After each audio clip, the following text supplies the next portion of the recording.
மக்களே நேற்று evening YouTube comment பார்த்துட்டு இருக்கும்போது அந்த ப்ரோ எப்போவுமே நம்ம கமெண்ட் பண்ணுவாங்க, என்ன விளாக் பண்ணாலும் அதில் ஒரு குற்றத்தை கண்டுபிடிச்சிருவாங்க. நேற்று அதே மாதிரி நீ எதுக்கு சீன் போட்டு விளாக் பண்ணுற அப்படின்னு கேட்குறாங்க.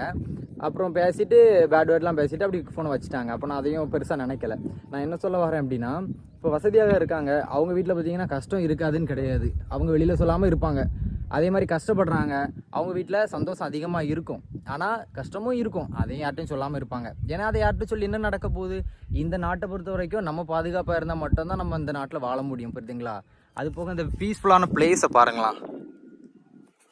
நம்ம நிறைய பேர் நினைக்கும் காசு பணம் தான் அளவுக்கு அதிகமாக முக்கியம் அப்படின்னு சொல்லிட்டு. அடுத்த நிமிஷம் நிரந்தரமே இல்லாத வாழ்க்கை, புரியுதுங்களா? இருக்கிற வரைக்கும் இருக்கிறத வச்சுட்டு கொஞ்சம் நம்ம போயிடணும். இப்போ பார்த்தீங்கன்னா, இப்போ நான் ஒரு கோயிலுக்கு 10 மணிக்கு நான் பூசைக்கு தான் நான் போயிட்டு இருக்கேன். அதில் ஒரு 700 கிடைக்கும். அதை வச்சு தான் நான் இன்னைக்கு உள்ள நிலைமையை நான் பார்க்கணும், புரியுதுங்களா? நானும் பெரிய செலிபிரிட்டி ஆகுவேன், எனக்கு நானும் நடிச்சுலாம் வீடியோ பண்ணுவேன். அது என்னைக்கு நான் பண்ணணுமோ, என்னைக்கு ஒரு சினிமாவில் எனக்கு ஒரு வாய்ப்பு கிடைக்கும் அன்னைக்கு நான் பண்ணுவேன். அது போக பார்த்தீங்கன்னா இன்னொன்று சொல்கிறாங்க வந்து ப்ரோ, நீ உன் கூட இருந்தவங்களாம் இப்போ பெரிய செலிபிரிட்டி ஆகிட்டாங்க, நீ மட்டும் இன்னும் பெரிய சப்ஸ்கிரைபர் ஆகாமல் இருக்கு அப்படின்னு சொல்லிட்டு. ப்ரோ, அவங்கவுங்க பிடிச்சி தான் அவங்க சப்ஸ்கிரைப் பண்ணுவாங்க. இப்போ பார்த்தீங்கன்னா நான் என்னோட வாட்ஸ்அப் கான்டாக்ட்லேயே நான் யாருக்குமே லிங்க்லாம் அனுப்ப மாட்டேன். ஏன்னா நம்ம ஃபோர்ஸ் பண்ணி அனுப்புனா கட்டாயப்படுத்தி தான் லைக் போடுவாங்க. மனசார போட்டால் அதில் ஒரு சந்தோஷம் கிடைக்கும், கரெக்டு தானே?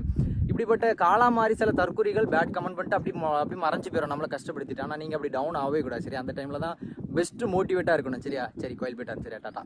வியூ பாயிண்ட் பார்த்தீங்களா?